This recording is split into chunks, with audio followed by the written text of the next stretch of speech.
अस्सलाम वालेकुम स्टूडेंट्स, क्या हाल है आपके।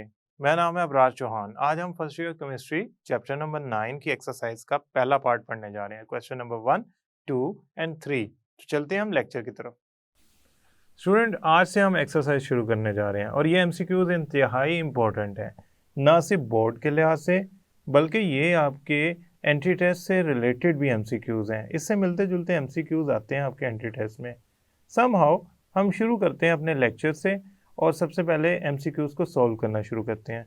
The molarity of pure water is. Pure water का मतलब है कि वाटर में कोई सोल्यूट नहीं है, और मोलैरिटी का मतलब है कि आपने जो सोल्यूशन बनाया वो 1 dm³ है। 1 dm³ का मतलब 1000 cm³ भी तो होता है, क्योंकि 1 dm³ is actually equal to 1000 cm³। Student, 1000 cm³ of water अगर आप लेंगे फॉर मेकिंग सोल्यूशन तो कितने ग्राम वाटर लेंगे? आप यकीनन कहेंगे कि 1 cm³ of water is equal to 1 gram होता है। तो इसका मतलब अगर आपने 1 dm³ सोल्यूशन बनाना है ऑफ व्हाट, प्योर वाटर, तो आपको 1000 cm³ यानी कि 1000 ग्राम ऑफ वाटर चाहिए। इसका मतलब मेरी मोलैरिटी निकल सकती है कैसे? मेरी मोलैरिटी होती है, या किसी भी सॉल्यूशन की मोलैरिटी होती है, moles divided by number of moles divided by 1 dm³। यानी 1 dm³ में कितने मोल्स हैं? आपने 1 dm³ सोल्यूशन बनाने के लिए कितना वाटर लिया? 1000 ग्राम। तो चेक कर लेते हैं 1000 ग्राम में कितने मोल्स होते हैं। 1000 ग्राम में मोल्स होते हैं 1000 mess divided by molar mass, क्योंकि मोल्स किसकी इक्वल होता है? मैस ओवर मोलर मैस के। तो 1000 divided by molar mass which is actually 18, और नीचे क्या आ जाएगा? नीचे आ जाएगा एज यूजुअल 1 dm³ आपका। अब 18 कैसे निकला? वाटर का फार्मूला क्या होता है? H2O, हाइड्रोजन 2, यानी कि 1 + 1 2, हाइड्रोजन का मैस 2 हो गया, ऑक्सीजन का 16, तो डेट कम्स टू बी 18। ये मैंने 18 लिखा है। इसका आंसर आएगा 55.5। कैलकुलेटर पे सॉल्व करेंगे तो आएगा आंसर 55.5 मोल्स पर dm³। तो इसका आंसर होगा सी। इस तरह का एमसीक्यू हमारे अर्ली चैप्टर्स में भी था, जिसमें हमने 1 लीटर के अंदर वाटर के जितने मोल्स थे वो कैलकुलेट करने थे। Now let's move on towards the next MCQ. 18 gram glucose is dissolved in 90 gram of water. The relative lowering of vapour pressure equal to, यानी कि हमसे पूछा जा रहा है कि राउट्स लॉ के मुताबिक जो रिलेटिव लोअरिंग थी, यानी कि delta P over P not, ये कितनी वैल्यू जनरेट करेगी? इसकी आंसर क्या होगा? आप कहेंगे सर ये तो x2 के इक्वल थी। तो अगर आप x2 निकाल लें तो आप इसका आंसर निकाल सकते हैं delta P over P not का। x2 क्या था हमारे पास? x2 था moles of solute divided by total moles. इसका मतलब ये है कि मुझे मोल्स ऑफ सोल्यूट निकालने हैं और मोल्स ऑफ सॉल्वेंट निकालने हैं। मोल्स ऑफ सोल्यूट क्या होगा? सोल्यूट का मैस है 18 ग्राम, ग्लूकोज का मैस कितना गिवन है? 18, divided by molar mass of glucose. Glucose का फार्मूला क्या है? C6H12O6। तो कार्बन कितना होता है? 12 मल्टीप्लाई बाय 6 प्लस 12 प्लस ये ऑक्सीजन कितना होगा? 6 मल्टीप्लाई बाय 16। आंसर आया 180। कितने मोल्स बने? ये बने आपके 0.1। ठीक है। मोल्स ऑफ सोल्यूट निकालते हैं, मोल्स ऑफ सॉल्वेंट निकालते हैं। सॉल्वेंट है 90 ग्राम और वाटर का भी हमने मोलर मैस निकाला है 18, तो आया ये answer 5। Okay, no it's very easy. अब N2 की जगह आपने N2 की जगह करना क्या है? N2 की जगह मोल्स ऑफ सोल्यूट लिखने हैं। वो मैं लिख देता हूँ। कितने आए थे मेरे पास मोल्स ऑफ सोल्यूट? 0.1। N1 और N2 जो नीचे लिखा हुआ है, इसकी जगह आपने टोटल मोल्स लिखने हैं सोल्यूशन के। Y 0.1 + 5, तो आपका आंसर आएगा 0.1 over 5.1। That comes to be 0.1 divided by 5.1, तो हो जाएगा ये 0.1। और ये देखें डेसिमल सेम प्लेस में है, लिहाजा इसका भी आंसर 1/10 आएगा। इसका आंसर 51/10 आएगा। तो आपका आंसर आया 1/51। तो आप इसे कैलकुलेटर पे सॉल्व करेंगे तो it will give you the accurately 1/51। तो इसका आंसर है C. Now let's move on towards the next MCQ. A solution of glucose is 10% weight by volume, यानी कि अगर आपका ग्लूकोज वर्सेस सोल्यूशन की बात की जाए तो सोल्यूशन के अंदर आपका ग्लूकोज जो है 10% है।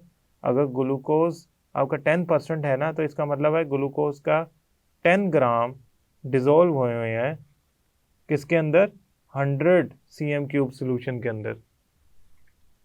और 1 मोल कितने डिजोल्व किया जाएगा सोल्यूशन के अंदर, देखें 1 मोल, 1 ग्राम मोल का मतलब है 1 मोल। 1 मोल ऑफ ग्लूकोज किसके इक्वल होता है, उसके मोलर मास के, यानी कि 180 ग्राम ऑफ सब्सटेंस ली जाए, जितना मोलर मास है उतना ही मास लिया जाए तो 1 मोल ग्लूकोज बन जाएगा। तो 180 ग्राम अगर लूँगा तो वहाँ पे कितना सोल्यूशन रिक्वायर्ड होगा। बड़ा सादा सा तरीका है, क्रॉस मल्टीप्लाई करें, x की वैल्यू निकालें। x की वैल्यू क्या आएगी, 100 multiply by 180 divided by 10, that comes to be 1800 cm³। That's it.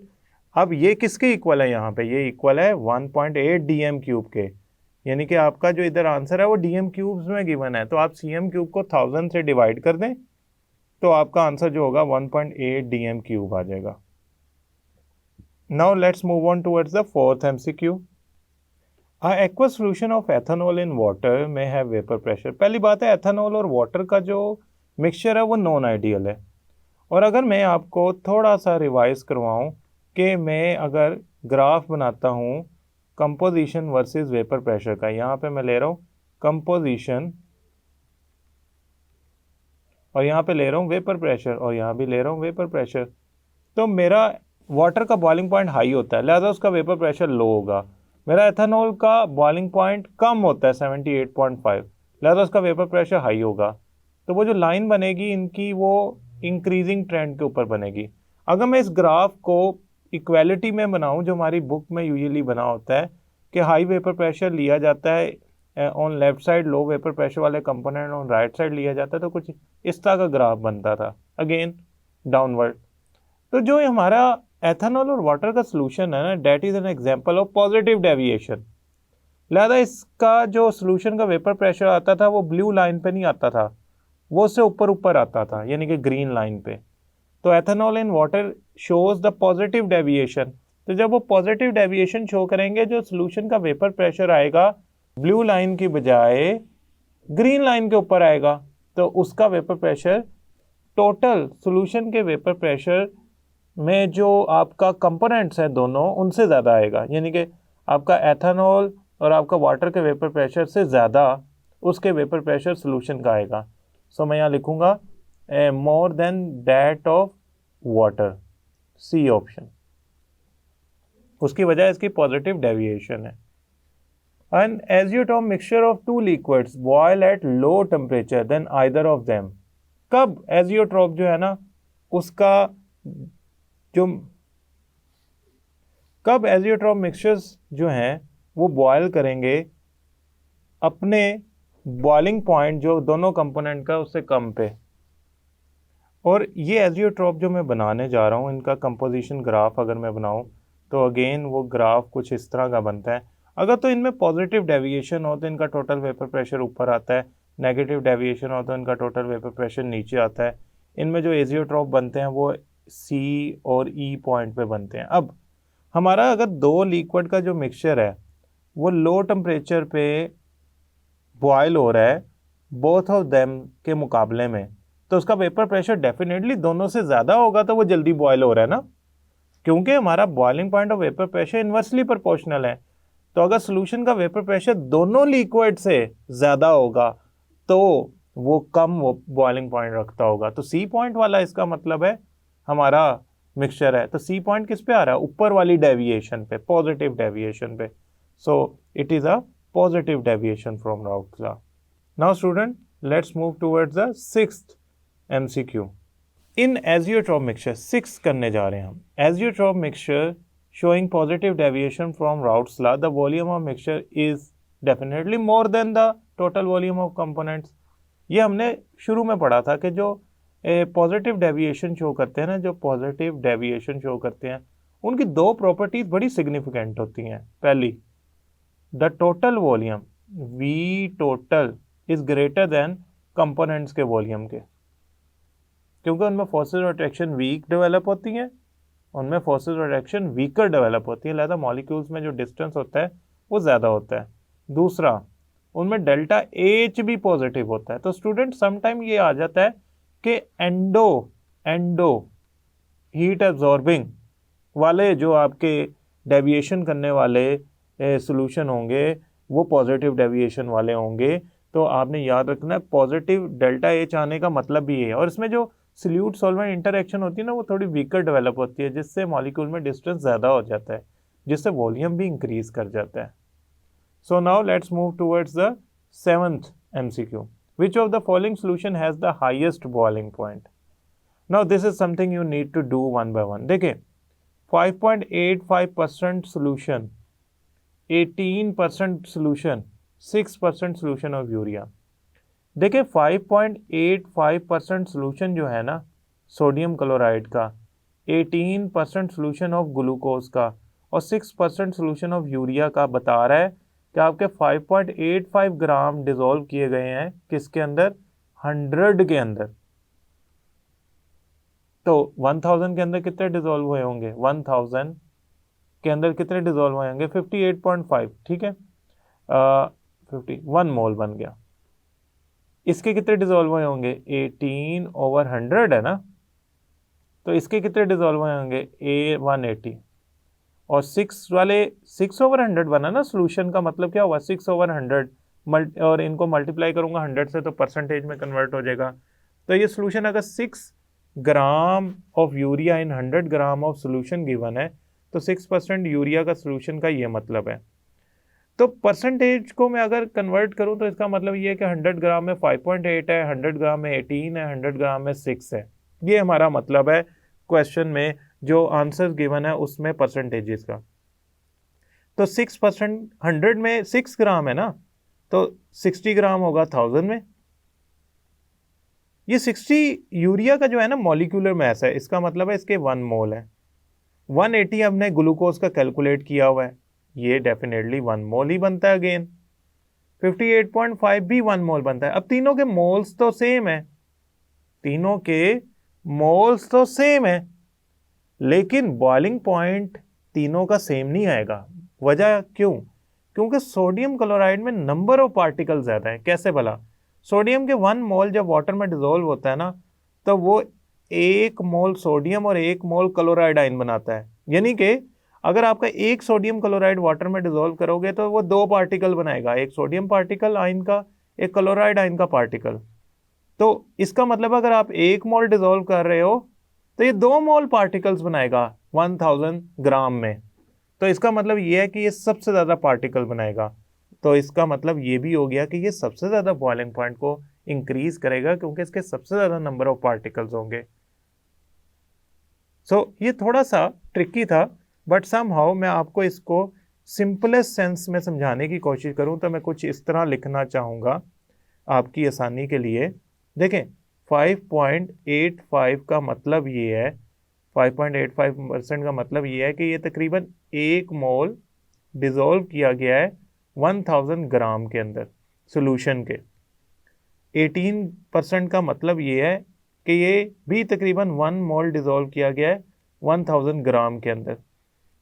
और 6% का मतलब ये है, देखिए 6% यही होता है ना, 6/100 मल्टीप्लाई बाय 100, यानी कि ये परसेंटेज बन जाएगा 6%। क्यों, 6 gram of solute divided by 100 gram of solution multiply by 100, तो ये 6% बन गया। तो ये 1 मोल डिसॉल्व किया गया 100 ग्राम ऑफ सोल्यूशन में। तीनों के हैं तो 1 मोल, मगर जो NaCl है ना उसका 1 मोल पार्टिकल नहीं प्रोड्यूस करता। ग्लूकोज के 1 मोल पार्टिकल प्रोड्यूस करेंगे, यूरिया के 1 मोल ही पार्टिकल प्रोड्यूस करेंगे, मगर सोडियम क्लोराइड ना वाटर में जाकर डिसॉल्व होने के बाद आयंस में कन्वर्ट हो जाता है और वो 2 आयंस बनाता है 1 फार्मूला यूनिट। 1 मोल फार्मूला यूनिट 2 मोल आयंस बनाएंगे, तो इसका मतलब नंबर ऑफ आयंस ज्यादा हो गए। तो इसका आंसर आएगा 5.85। Now student, two solutions of NaCl and KCl are prepared separately by dissolving same amount of solute in water. Which of the following statement is true for these solution? देखिए आपने इनकी same amount डाली है, same मैं कह लेता हूँ, आपने दोनों की 58.5 ग्राम डाली है अमाउंट इन 1 किलोग्राम वाटर। तो NaCl की 58.5 ग्राम डाली जाएगी ना, तो उसके बनेगा 1 मोल। ठीक है, और 1 मोल कितने पार्टिकल्स बनाएगा? 2 मोल्स, या 2 मल्टीप्लाई बाय 6.02 10⁻23। अच्छा, अगर सेम अमाउंट KCl की डाली जाए तो वो पोटाशियम क्लोराइड के 1 मोल नहीं बनते, वो पोटाशियम क्लोराइड के 1 मोल नहीं बनते। भला क्यों? सोडियम क्लोराइड का तो मोल्स निकालने के लिए आप इसके गिवन मैस को मोलर मैस से डिवाइड करो तो वो इक्वली 1 बन जाएगा, क्योंकि सोडियम 23 होता है, क्लोरीन 35.5 होता है। लेकिन मोल्स ऑफ KCl बनेंगे 58.5 divided by molar mass of potassium chloride. वो पोटाशियम का होता है 39, क्लोरीन का होता है 35.5, तो बना 74.5। तो इन दैट केस इसके मोल्स आए 0.78। ऑल दो पोटाशियम क्लोराइड भी 2 आयंस ही बनाएगा एक फार्मूला यूनिट, तो सम हाउ आपका जो नंबर ऑफ आयंस हैं सोडियम क्लोराइड और पोटाशियम क्लोराइड के एक एक मोल 2-2 मोल बनाएंगे। लेकिन मसला ये है, यहाँ एक का 1 मोल है और एक के 0.78 मोल्स हैं, तो इसके आयंस बनेंगे 0.78 मल्टीप्लाई बाय 6.02 10⁻23। इसका मतलब पोटाशियम क्लोराइड के आयंस बनेंगे या नंबर ऑफ पार्टिकल बनेंगे लेस, इसके बनेंगे मोर। तो इन दैट केस आपका जो आंसर आएगा वो आएगा कि जो सोडियम क्लोराइड का सोल्यूशन होगा, ठीक है, और पोटाशियम क्लोराइड का सोल्यूशन होगा, इन दोनों के डिफरेंट बॉइलिंग पॉइंट होंगे। अब इसमें 2 सेंस है, इस न्यूमेरिकल MCQ में 2 सेंस है। एक तो ये है कि सेम अमाउंट से मुराद है हमने मैथ सेम लिया। दूसरी सेंस क्या है? दूसरी सेंस देखते हैं, उसके लिए मैं इस सारे को रिमूव करूँ। दूसरी सेंस ये है कि सेम अमाउंट से यहां मुराद है हमारी same moles.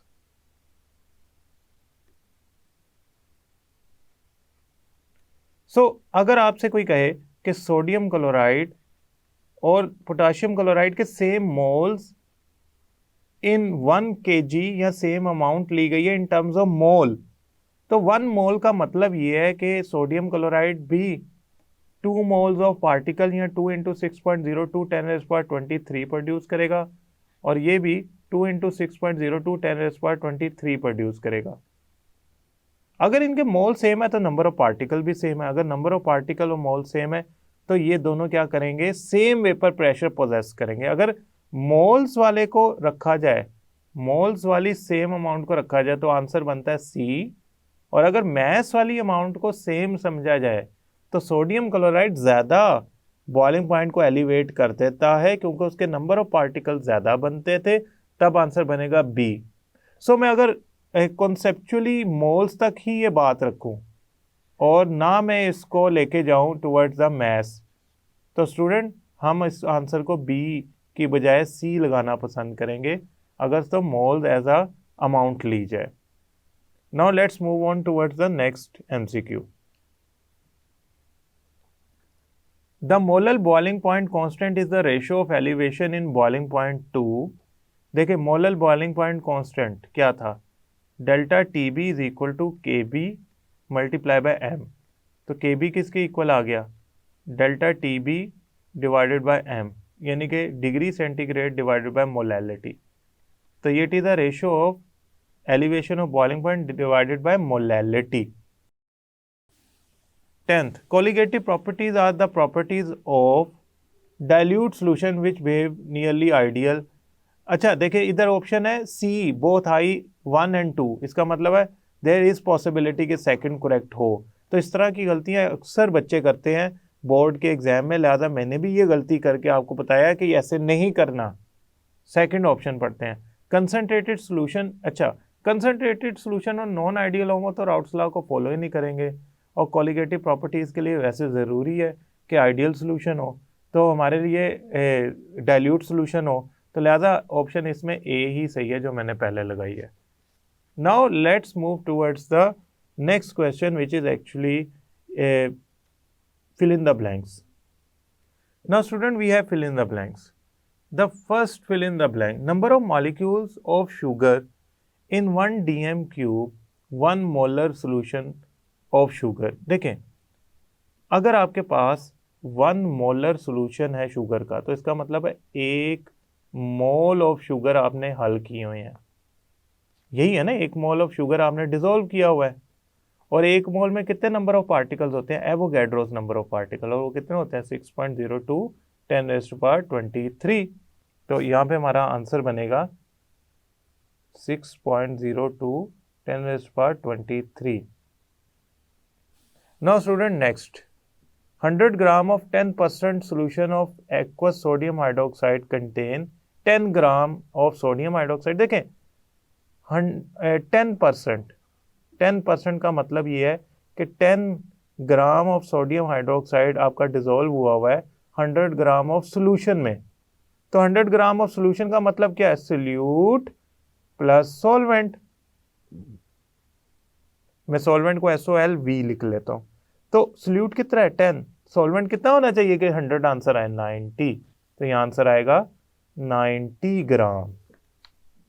Now when an azeotrope mixture is distilled, its fill in the blank remain constant. देखें azeotrope वो होता है ना जिसकी कंपोजिशन चेंज नहीं होती।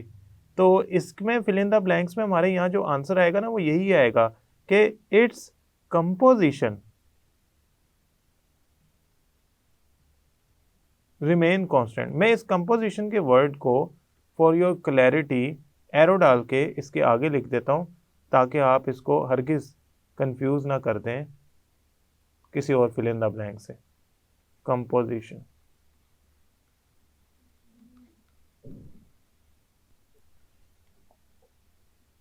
The molar freezing. अच्छा याद रखिएगा ये ऊपर वाले एमसीक्यू में एजियोट्रोप मिक्सचर आपका चाहे पॉजिटिव डेविएशन बना हो या नेगेटिव डेविएशन वाला हो, दोनों सूत्रों में composition remain constant on distillation. The molar freezing point constant is also known as, देखें फ्रीजिंग पॉइंट कांस्टेंट का एक नाम होता था, उसे कहते थे क्रायोस्कोपिक कांस्टेंट। तो क्रायोस्कोपिक कांस्टेंट को भी मैं यहां से रिमूव करके आगे लिख देता हूं सो डैट ये आपके लिए मिक्सिंग का बायस ना बने। Cryoscopic constant. Okay students, now let's move on towards the fifth fill in the blanks. The boiling point of an azeotropic solution of two liquid is lower than either of them because the solution shows। अच्छा अभी ये हमने ऊपर MCQs भी किए हैं कि अगर हमारे solution का boiling point दोनों liquid से कम हो, मसलन अगर मैं ये composition versus vapor pressure की डायग्राम बनाऊं तो मेरे पास जो आइडियल लाइन आती थी वो आती थी रेड कलर की स्ट्रेट लाइन। लेकिन अगर मेरी पॉजिटिव डेविएशन हो, ये वेपर प्रेशर है, ये कंपोजिशन है, तो मेरी जो पॉजिटिव डेविएशन होती थी वो होती थी अबव ऑफ दिस लाइन, यानी कि मेरे वेपर प्रेशर और सोल्यूशन ज़्यादा ही आते थे दोनों लिक्विड्स के वेपर प्रेशर से। इसका मतलब ये है मेरा सोल्यूशन जल्दी बॉयल होगा इन दोनों लिक्विड से क्योंकि उसका वेपर प्रेशर कम है इन दोनों लिक्विड से। सो ये positive deviation shows positive deviation.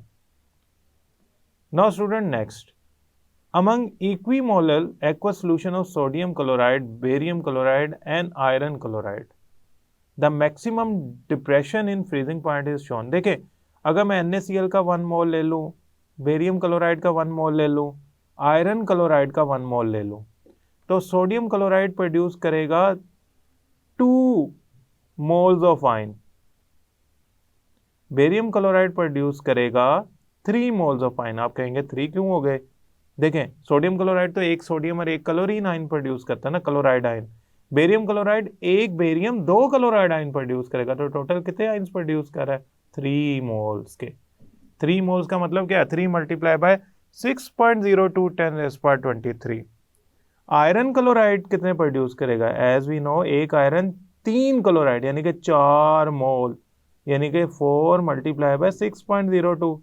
तो सबसे ज़्यादा वैल्यू कौन प्रोड्यूस कर रहा है? सबसे ज़्यादा वैल्यू प्रोड्यूस कर रहा है आयरन क्लोराइड का solution.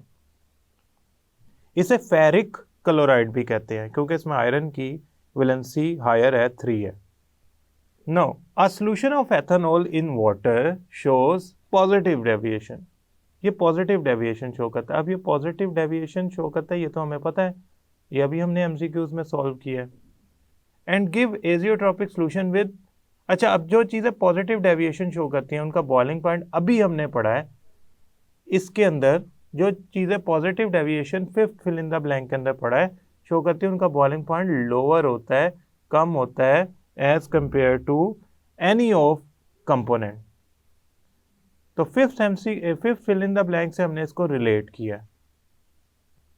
Now colligative properties are used to calculate molar mass M2, molar mass of a compound. आप यहां से molar mass of a compound यानी कि सोल्यूट कैलकुलेट कर सकते हैं जो आपने ऐड किया है किसके अंदर, सॉल्यूशन के अंदर एक सर्टेन अमाउंट में। क्योंकि आपको पता है कि कोलिगेटिव प्रॉपर्टीज में जो फार्मूला था M2 is equal to which is related to elevation in boiling point and depression in freezing point can be used to calculate the M2। 9th, the hydration energy of bromide ion is dash than the fluoride ion। अब bromide ion और fluoride ion में मुझे check करना पड़ेगा charge to size ratio किसकी ज्यादा है। Apparently charge तो दोनों का -1 है, लेकिन ब्रोमीन फ्लोराइड से नीचे होता है। देखिए अगर मैं हेलोजेंस की बात करूं तो fluorine, chlorine, bromine, iodine downward size increase करता है। तो ब्रोमीन का जो साइज है वो फ्लोरीन से ज्यादा है, लिहाजा इसका अगर नेगेटिव चार्ज बनेगा तो उसका साइज भी इवेंचुअली बड़ा होगा फ्लोराइड आयन से। तो चार्ज सेम है मगर साइज का डिफरेंस है, फ्लोराइड आयन का साइज कम है, तो फ्लोराइड आयन इसका आंसर होगा कि the hydration energy of bromide ion is lesser than, क्योंकि साइज ब्रोमाइड आयन का जो है वो बड़ा है, क्योंकि ब्रोमीन एक ग्रुप में नीचे आता है फ्लोरीन से। Now student, the aqueous solution of ammonium chloride is, अच्छा आपको याद होगा मैंने आपको बताया था कि अमोनियम क्लोराइड को अगर आप वाटर में डिसॉल्व करते हैं तो इसका अमोनियम आयन हाइड्रोलाइज होकर बनाता है अमोनियम हाइड्रोक्साइड और साथ बनाता है HCl के ions, H+Cl negative, strong acid, weak base. तो यहाँ पे क्या आया, it is an acidic solution, it is an acidic solution. While sodium sulphate तो न्यूट्रल सॉल्ट होता है। कि मुझे कैसे पता, सोडियम आया स्ट्रॉन्ग बेस सोडियम हाइड्रोक्साइड से, सल्फेट आया सल्फ्यूरिक एसिड से। तो स्ट्रॉन्ग एसिड और स्ट्रॉन्ग बेस के मिलने से जो सॉल्ट बनेगा वो क्या होगा स्टूडेंट, न्यूट्रल होगा। क्योंकि ये एग्जाम्पल भी मैंने आपको करवाई थी और आपने इसे याद रखना है। लेकिन अगर यह सोडियम फॉस्फेट आ जाता then I will look into it कि ये एसिडिक है, बेसिक है या न्यूट्रल है, क्योंकि phosphoric acid is not that much stronger that sulphuric acid and hydrochloric acid is. लिहाजा अगर यहाँ सोडियम फॉस्फेट आ जाता तो हो सकता है कि ये मेरा सोल्यूशन बेसिक बन जाता है, because phosphoric acid is a weak acid as compare to HCl and sulphuric acid या ऑर्डिनरी एसिड्स के मुकाबले में, मिनरल एसिड्स के। नाउ स्टूडेंट्स, अब हम मूव करने जा रहे हैं ट्रू एंड फॉल्स की तरफ। वो हमारा इस लेक्चर का लास्ट पार्ट है, तो चलते हैं ट्रू एंड फॉल्स की तरफ। True and false indicate which of the following statement is true और false. At a definite temperature, first मैं पढ़ने जा रहा हूँ, at a definite temperature the amount of solute in a given saturated solution is fixed. देखिए saturated solution क्या होता है, saturated solution is the solution which has dissolved maximum amount of solute and if you will add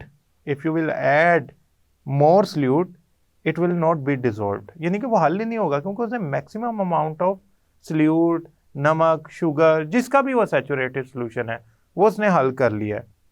तो एक ख़ास amount में जो solute की सैचुरेटेड सोल्यूशन के अंदर अमाउंट है वो फिक्स्ड रहती है, वो कम ज़्यादा नहीं होती, वरना वो सैचुरेटेड सोल्यूशन ही ना कहलाए। अगर कम हो तो सैचुरेटेड सोल्यूशन पे आगे फिक्स्ड अमाउंट वो हल कर लेता है, उससे ज़्यादा वो हल ही नहीं कर पाता। So this statement is actually true. Polar solvent readily dissolve non polar covalent compound, that is not possible. आप कहेंगे ऐसा क्यों है? देखिए polar solvent polar covalent compounds को हल करेंगे, क्योंकि हमारे पास एक सिंपल सा रूल था, लाइक डिजोल्व लाइक। तो अगर मैंने पोलर सॉल्वेंट्स को किसी चीज को पोलर सॉल्वेंट में हल कराना है तो उसका भी पोलर होना जरूरी है। जैसे शुगर केन ले लें आप, एथानॉल ले लें, मेथानॉल ले लें, ये वाटर जैसे पोलर सॉल्वेंट में आसानी से हल हो जाएंगे। लेकिन अगर आप नॉन पोलर कोवलेंट कंपाउंड्स लेंगे, जैसे आयोडीन ले लिया आपने, और उसे वाटर में डिसॉल्व करने की कोशिश करेंगे तो वो डिसॉल्व नहीं होगा, क्योंकि हमारा एक बेसिक रूल है कि जो जिस नेचर का होता है उसी नेचर के सॉल्वेंट में वो हल होता है। सो ये जो आपकी स्टेटमेंट है ये गलत है। तो यहां आ जाएगा false. Third, the solubility of a substance decreases with increase in temperature if the heat of solution is negative। देखिए enthalpy of solution is negative का मतलब ये है कि आपका सॉल्यूशन जो है ना वो एक्सोथर्मिक है। एक्सोथर्मिक को हीट नहीं पसंद, एक्सोथर्मिक को हीट नहीं पसंद। तो अगर आप टेम्परेचर बढ़ा रहे हैं तो आप हीट दे रहे हैं, तो रिएक्शन डिसॉल्व करने की बजाय, रिएक्शन फॉरवर्ड जाने की बजाय रिवर्स डायरेक्शन में जाना शुरू हो जाएगा। तो सब्सटेंस डिसॉल्व नहीं होगी, उसकी सोलेबिलिटी कम हो जाएगी, मसलन लिथियम क्लोराइड वगैरह। सो आपने याद, सीरियम सल्फेट वगैरह, आपने याद रखना है कि अगर आपका एंथैल्पी ऑफ सॉल्यूशन नेगेटिव हो, एक्सोथर्मिक हो, इन दैट केस सब्सटेंस की सोलेबिलिटी कम हो जाती है टेम्परेचर बढ़ाने से। और अगर पॉजिटिव हो, जैसे potassium chloride, potassium nitrate, calcium chloride, तो इनकी सोलेबिलिटी बढ़ जाती है टेम्परेचर बढ़ाने से। अभी हमारे पास चूंकि ये नेगेटिव है, लिहाजा हमारे लिए स्टेटमेंट ट्रू है। The rate of evaporation of a liquid is inversely proportional to intermolecular forces of attraction. बिल्कुल सही बात है। देखें मैं आपके सामने ये दो मॉलिक्यूल बना रहा हूँ रेड कलर के, और इनमें फोर्स ऑफ अट्रैक्शन को मैं एक थिक लाइन से शो कर रहा हूँ, और ये दो ब्लू कलर के मैं मॉलिक्यूल्स बना रहा हूँ और इनमें फोर्स ऑफ अट्रैक्शन को एक थिन लाइन से शो कर रहा हूँ। इंटरमॉलिक्यूलर फोर्सेज ऑफ अट्रैक्शन जो रेड वालों में है वो स्ट्रॉन्ग है, और इंटरमॉलिक्यूलर फोर्सेज ऑफ अट्रैक्शन जो ब्लू वालों में है वो वीक है। देखिए रेड वाले अपनी फोर्सेज ऑफ अट्रैक्शन तोड़ ही नहीं पाएंगे, जब वो तोड़ नहीं पाएंगे तो वो अलग-अलग होकर वेपोरेट ही नहीं हो पाएंगे। ब्लू वालों के लिए वेपोरेट होना आसान है क्योंकि उनकी इंटरमॉलिक्यूलर फोर्सेज वीक हैं। सोचें, आप यूँ समझे वेपोरेट होने का मतलब है कि स्टूडेंट का कमरे से बाहर निकल जाना। अगर एक स्टूडेंट को दो स्टूडेंट्स ने पकड़ा हो तो शायद उसके लिए कमरे से निकलना मुश्किल हो, लेकिन अगर उसे 10 स्टूडेंट्स ने मिलकर पकड़ लिया हो तो उसकी intermolecular forces with other student बहुत बढ़ गई है। अब उसके लिए कमरे से निकलना यानी कि वेपोरेट होना बहुत मुश्किल काम है। लिहाजा ये बात सही है कि rate of evaporation is inversely proportional to intermolecular forces. तो यहाँ पे मैं यहाँ आंसर लिखूंगा ट्रू। तो फोर्थ वाला भी मेरा आंसर क्या है? ट्रू। इसको हम रिमूव कर देते हैं। Now let's move on towards the fifth, true and false. The molecular mass of electrolyte determined by the lowering of vapor pressure is less than the theoretical mass. The molecular mass of an electrolyte determined by the lowering of vapor pressure is less than the theoretical mass. That is true. Due to the assumption और ideal case की वजह से जो assumptions लेते हैं, आपका जो molecular mass होता है electrolyte का वो lower आता है vapor pressure से जो कैलकुलेट किया जाता है एज कम्पेयर टू थ्योरेटिकल आना चाहिए। Sixth, the boiling point elevation is directly proportional to the molality of the solution and inversely proportional to the boiling point of solution. The boiling point elevation is directly proportional to molality of the solution and inversely proportional to the boiling point of solvent. Student देखिए इसका first part तो बिल्कुल सही है कि boiling point elevation एक colligative property है और वो मोलैलिटी ऑफ सॉल्यूशन के डायरेक्टली प्रोपोर्शनल है, क्योंकि हम जानते हैं कि delta T B is directly proportional to molality of solution, और delta T B is equal to K B into M. अब इसके मुताबिक फर्स्ट हिस्सा इस स्टेटमेंट का बिल्कुल सही है कि boiling point elevation is directly proportional to molality of solution and inversely proportional to boiling point of solvent. क्योंकि ये कोलिगेटिव प्रॉपर्टी है, लिहाजा ये मोलैलिटी ऑफ सॉल्यूशन या नंबर ऑफ पार्टिकल्स पे डिपेंड करती है। ये नंबर ऑफ पार्टिकल्स पे डिपेंड करती है सॉल्यूट के। तो आपने ये बात याद रखनी है कि सॉल्वेंट का जो बॉइलिंग पॉइंट है उससे एलिवेशन ऑफ बॉइलिंग पॉइंट पे कोई फर्क नहीं पड़ता। हाँ, यहाँ लिखा होता is proportional to nature of solvent, तो फिर तो मैं कहता कि हर सॉल्वेंट जो है वो बॉइलिंग पॉइंट की एलिवेशन जो होती है वो डिफरेंट प्रोड्यूस करता है। लिहाजा आप इस स्टेटमेंट को इनकरेक्ट समझें। All solution containing 1 gram of non-volatile, non-electrolyte solutes in some solvent will have the same freezing point. देखें, तमाम सॉल्यूशन जिसमें 1 gram non volatile non electrolyte solute है कुछ सॉल्वेंट के अंदर, यानी कि सॉल्वेंट सेम है मगर सॉल्यूट डिफरेंट है, सॉल्यूशन बनाने के लिए जो इस्तेमाल हुए हैं 1 ग्राम, तो क्या उनका सेम फ्रीजिंग पॉइंट होगा? फॉल्स। क्यों नहीं सेम होगा?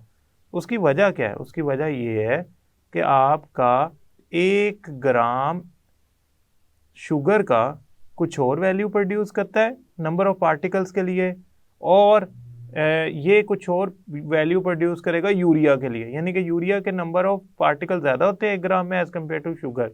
लिहाजा इनका सेम फ्रीजिंग पॉइंट नहीं हो सकता। लिहाजा ये जो ऑप्शन है ये फॉल्स है। हाँ, यहाँ 1 ग्राम की बजाय 1 मोल लिखा होता तो डेफिनेटली ये ट्रू होना था, क्योंकि 1 मोल तो same number of particle produce कर सकता है 6.02 10⁻23, मगर 1 ग्राम नहीं प्रोड्यूस कर सकता। So this is actually false statement. 8. The freezing point of 0.05 molal solution of non volatile non-electrolyte in water is -0.93 degree. Now this is something very interesting, इसको थोड़ा calculate करना पड़ेगा हमें। देखें, अगर आपका 1 मोलल सॉल्यूशन हो तो फ्रीजिंग पॉइंट में डिप्रेशन होती है, कमी हो जाती है 1.86, और अगर आपका 0.05 मोलल सॉल्यूशन हो तो उसमें कितनी होगी? x होगी कमी। वी डोंट नो ना एक्चुअली कितनी होगी फॉर 1 मोलल सॉल्यूशन। तो यहाँ मैं ले लेता सॉल्यूशन की कंसंट्रेशन और यहाँ ले लेता हूँ डिप्रेशन इन फ्रीजिंग पॉइंट, इनकी रेशो ले लेता हूँ। तो 1 मोलल में 1.86 होती है तो 0.05 में कितनी होगी? x होगी। यहाँ से x कैलकुलेट कर लेते हैं, यह आएगा 1.86 मल्टीप्लाई बाय 0.05, सो आंसर आया 0.093। ये आंसर आया आपका। अब ये है 0.093, हमारे पास क्या है? 0.93। इतना डिप्रेशन होगा, यानी कि 0 डिग्री फ्रीजिंग पॉइंट में से इतना फ्रीजिंग पॉइंट आपका कम हो जाएगा, तो आंसर आएगा -0.093 डिग्री। आपके पास क्या ऑप्शन है? 0.93, यानी कि एक डेसिमल का फर्क है, लिहाजा ये स्टेटमेंट फॉल्स होगी। अगर ये होती ट्रू तब जब 0.093 होता। Now student, let's remove this and move on towards the ninth true and false. Hydration and hydrolysis are different process for sodium sulfate. देखिए, हाइड्रेशन का मतलब होता है कि सोडियम आयंस और सल्फेट आयंस का सराउंड हो जाना वाटर मॉलिक्यूल से और फोर्सेस ऑफ अट्रैक्शन डेवलप कर लेना। हाइड्रोलिसिस का मतलब होता है कि केमिकल रिएक्शन करके प्रोडक्ट्स बना लेना। Sodium sulphate, sodium ion, sulphate ion sodium sulphate में हाइड्रोलिसिस नहीं करता, यानी कि ये केमिकली रिएक्ट नहीं करता वाटर से, तो हाइड्रेशन तो करता है क्योंकि सोडियम आयन और सल्फेट आयन को सराउंड तो करते हैं वाटर मॉलिक्यूल, मगर वो हाइड्रोलिसिस नहीं करता, यानी कि रिएक्शन नहीं करता। So this statement is true for sodium sulphate. 10th, the hydration energy of an ion only depends upon its charge. This is very much false. क्यों? हाइड्रेशन एनर्जी के बारे में हमने ये पढ़ा था, hydration energy is actually equal it depends upon charge to size ratio और charge density.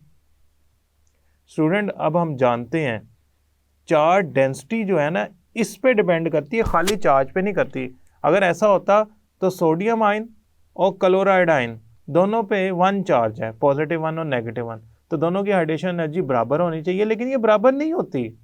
Sodium की हाइड्रेशन एनर्जी ज़्यादा होती है क्योंकि उसकी चार्ज टू साइज रेशो ज़्यादा है और क्लोराइड आयन की चार्ज टू साइज रेशो कम है। लिहाजा होता यूं है कि आपकी सोडियम आयन की हाइड्रेशन एनर्जी ज़्यादा आती है क्योंकि उसकी चार्ज टू साइज रेशो ज़्यादा है, और क्लोराइड आयन की जो हाइड्रेशन एनर्जी है वो कम आती है क्योंकि उसकी चार्ज टू साइज रेशो कम है। इसका मतलब ये हो गया चार्ज टू साइज रेशो एक फैक्टर है, खाली चार्ज देखा जाए वो तो दोनों का बराबर है, 1 और 1, although it is positive 1 negative 1, but उस पे जो नंबर ऑफ चार्ज है, न्यूमेरिकल वैल्यू है 1 1, वो बराबर है। सो इसका मतलब ये हो गया कि ये सिर्फ चार्ज पे डिपेंड नहीं करता, ये चार्ज टू साइज रेशो पे डिपेंड करता है। तो हमने याद रखना है कि it is actually dependent upon charge to size ratio.